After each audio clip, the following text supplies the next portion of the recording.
ओम नमः शिवाय। हमारे इस चैनल से जुड़े रहने का बहुत बहुत धन्यवाद।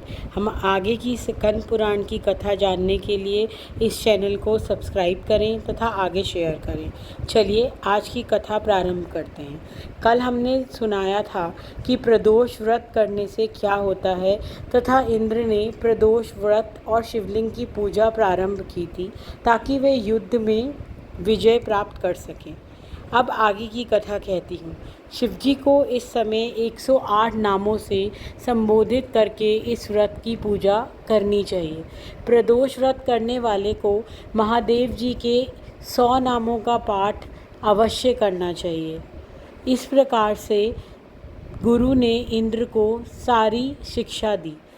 अब प्रदोष व्रत की विधि बतलाई गई है। एक समय की बात है, राजा चित्ररथ विमान पर बैठकर नाना प्रकार के दीपों का दर्शन करते हुए भगवान शंकर के निवास स्थान कैलाश पर्वत पर गए। वहाँ उन्होंने परम अद्भुत एवं अनुष्ठान छवि वाले भगवान शंकर के दर्शन किए। यह आधे अगम पार्वती देव को बिठाकर दर्शन पा रहे थे। कर्पूर के समान गौरवर्ण कमल नयन भगवान शिव को पार्वती देवी के साथ देखकर राजा चित्ररथ ने उपहास पूर्वक कहा, शंभु, संसार में जो विषयी मनुष्य आदि हैं तथा स्त्रियों के यशीभूत रहने वाले जो दूसरे दूसरे लोग हैं, वे तथा हम जैसे अज्ञानी जीव भी जन समुदाय में संकोच वस्त्र स्त्री सेवन नहीं करते। यह सुन के गिरजानंद उम्मान ने कहा, अरे दुरात्मन, रे मूढ़, तूने मेरे साथ बैठे हुए भगवान शिव का उपहास किया है, अतः इस कर्म का फल तू शीघ्र ही देखेगा।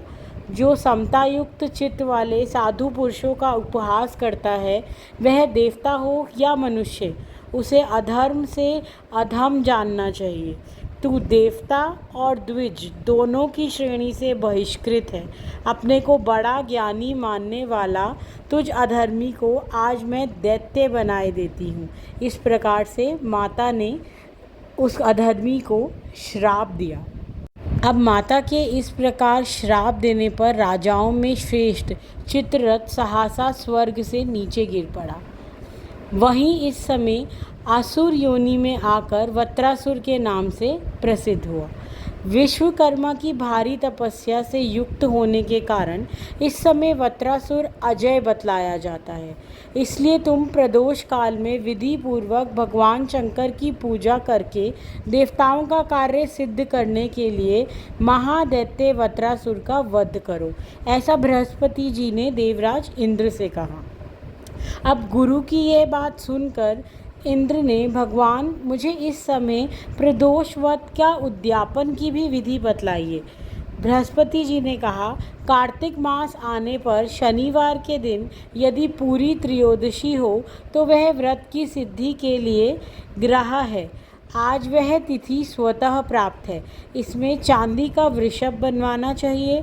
उस वृषभ की पीठ पर सुंदर सिंहासन रखना चाहिए। उस सिंहासन पर उमाकांत भगवान शिवजी की स्थापना करनी चाहिए। भगवान के 3 नेत्र, 5 मुख और 10 भुजाएं हैं। उनके आधे अंग में सती साध्वी पार्वती जी का निवास हो। इस प्रकार उमा और महेश्वरी की स्वर्णमय प्रतिमा बनवानी चाहिए। उस प्रतिमा को वृषभ की पीठ पर वस्त्र से ढके हुए तांबे के पात्र में स्थापित करके रात्रि में श्रद्धा और विधि के साथ जागरण करना चाहिए। पहले यत्नपूर्वक प्रतिमा को पंचामृत से स्नान कराना चाहिए। अब देवराज को गुरु ने काफ़ी मंत्र बतलाए जिससे यह सब शुद्ध हो सके, जैसे कि गाय के दूध में उसको धोना, उसे स्नान करवाया जाना, उसके लिए मंत्र, हर चीज़ के लिए उन्होंने काफ़ी सारे मंत्रों का इसमें वर्णन किया गया है, जिससे कि आप प्रदोष व्रत का उद्यापन व व्रत का प्रारंभ कर सकते हैं।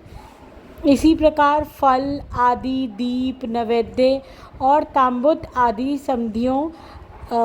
सामग्रियों को चढ़ाकर विभिन्न पुरुष भगवान शिवजी की पूजा करें। तथा राशियों में यत्नपूर्वक जागरण करें। अपने धर्म में देवताओं में चंदोवा तान कर अद्भुत सामग्रियों से राजा सजा हुआ एक मंडप बनवावें, जिसमें गोत वाद्य नृत्य के द्वारा भगवान सदाशिव की पूजा हो। अब इंद्र को भगवान गुरु ने अपने सारे उद्यापन की, प्रदोष व्रत के उद्यापन की भी विधि कह सुनाई। इसी के साथ सभी पुरुषों को चाहिए कि वे अपने कार्य की सिद्धि के लिए इसी प्रकार से सब कुछ करें। अब भगवान बृहस्पति जी ने जो भी बताया था वैसे करने की इच्छा इंद्र ने जगत जाहिर करी। अब सब विधि का पालन करके वे प्रदोष व्रत करने लगे। अब आगे की कथा मैं आपको कल कहूँगी। ओम नमः शिवाय।